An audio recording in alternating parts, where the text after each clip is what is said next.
Hello, good afternoon everyone. तो आज मैं एक मेडिकल केस डिस्कशन करना चाहती हूँ यहाँ पर।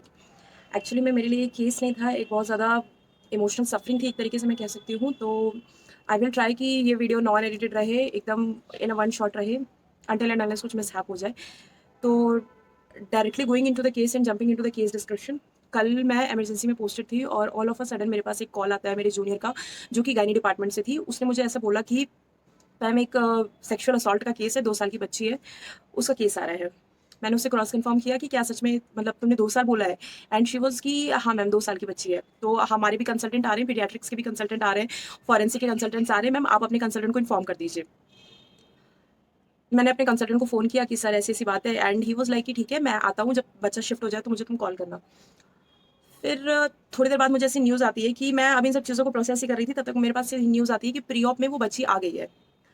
और मेरे अंदर अभी तक ना वो वाला फेज़ चला था मेरा कि मुझे क्यूरियोसिटी थी, मुझे जानना था कि कैसे कैसे हुआ है, इंसिडेंट क्या हुआ था, कि क्या हुआ है।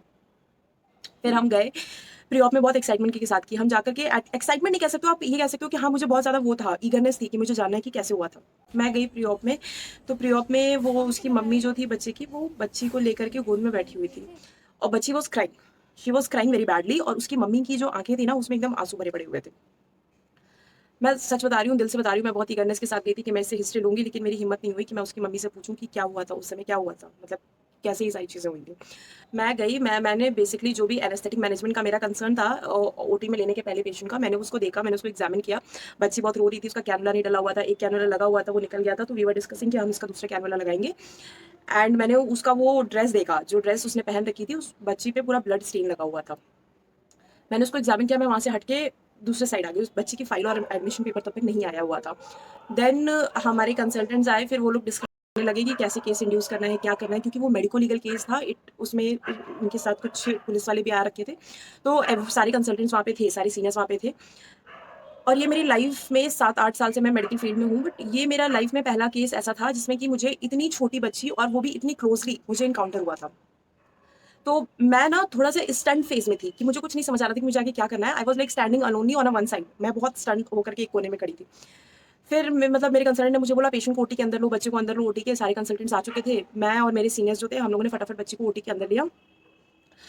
ओटी के अंदर लेने के बाद बच्ची was crying very badly she was crying, और हमने बच्चे को केस इंड्यूस किया, मतलब हमने उसको बेहोश किया, क्योंकि उसको एग्ज़ामिनेशन के लिए हमारी ओटी में लाया गया था, और वो छोटी बच्ची थी, तो वो जो पेल्विक एग्ज़ामिनेशन होता है, जेनिटल एग्ज़ामिनेशन होता है, वो खुद से नहीं कराती और कोऑपरेटिव नहीं होती वो, तो उसको फिर हमें बेहोशी देनी थी उस चीज़ के लिए। तो हमने उसको लिया और हमने उसको बेहोश किया। बेहोश करने के बाद जो हमारी पीडियाट्रिक सर्जन आई थी और जो गायनेकोलॉजिस्ट आई थी, उनसे हमने बात करी कि कितना टाइम लगेगा ये केस करने के लिए। जैसे ही मैंने पूछा कि कितना टाइम लगेगा, तो शी वाज़ लाइक कि हम एक बार ऑब्ज़र्व करेंगे और एक बार देखेंगे, ऊपर सुपरफिशियल एग्ज़ामिनेशन करेंगे। अगर कोई टीयर नहीं रहेगा तो 10-15 मिनट में केस हमारा खत्म हो जाएगा। तो हमने उसको तब तक रिलैक्स ही नहीं दिया था, उसको मसल पैरालिसिस नहीं करी थी हमने, जो एनेस्थीसिया से होगा शायद उसको समझ में आएगा। तो हमने मतलब बच्ची को ऐसा रखा था कि बच्ची जल्दी से वापस आ जाए होश में। तो फिर उन्होंने एग्ज़ामिन किया, और एग्ज़ामिनेशन करते ही वो पीडियाट्रिक सर्जन मेरे को कहती है कि बेटा अभी लगेगा, 1 घंटा लगेगा मिनिमम। हमने उनको रिलैक्सिंग दिया, सब कुछ किया। उसके बाद फिर वो हम लोग को बताना शुरू किया उन्होंने कि मतलब बच्ची को ग्रेड 2 पेरिनियल टियर था। उसका जो जेनिटल रीजन था, वो पूरा फट गया था, पेरिनियल टियर हो गया था उसका।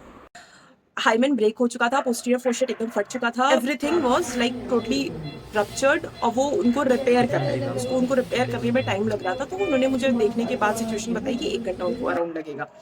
1 घंटे के बाद फिर दोबारा से वो बच्ची को हम लोग ने रिवर्स किया, वो होश में आई, एंड वो बच्ची she was crying very badly, और मैं उसको लेकर के गई पोस्ट ऑप में, उसकी मम्मी बैठी हुई थी, मैंने उसको दिया। फिर बाद में मैं जब अपने रेज़िडेंट रूम में आई, तो मेरे कंसल्टेंट वाज़ आस्किंग कि ऑलरेडी बहुत टाइम हो चुका है, तुम जाओ अपना लंच कर लो, तुम्हारा दिमाग थोड़ा-सा वो हो गया है, आज डिस्टर्ब हो गया है। और मुझे जानना था उस बच्चे की हिस्ट्री, तो मैं गई उसकी फ़ाइल लेकर के आई, और फिर मुझे उसकी फ़ाइल से पता चला ये सारी चीज़, वो बिहार से था, and they came to attend a marriage function in Banaras. और मैरिज फंक्शन में ही बच्ची थोड़ी देर के लिए गुम हो गई थी, तो सब लोग उसको ढूँढना शुरू किया था, और बाहर जाके जब ढूँढा तो फील्ड से 200 मीटर की दूरी पे कुछ फील्ड था, वहाँ पर वो बच्ची को लाई डाउन पाए, और उन्होंने बच्ची वहाँ पे ब्लीड कर रही थी, और वहाँ से उसके मौसा को जाते हुए देखा गया था। तो दे वर सस्पेक्टिंग कि उसके मौसा जी ही ने ही ये सारा काम किया था। उस इंस्टेंट ऑफ टाइम पे मुझे सिर्फ़ इतना फ़ील हो रहा था कि वो बच्ची को नहीं पता था कि ये गलत है, कि ये सही है, ये क्या है, मतलब उसके साथ जो भी इंसिडेंट हो रहे हैं वो सही है कि गलत है। उसको सिर्फ़ इतना समझ में आ रहा था कि उसको पेन हो रहा है।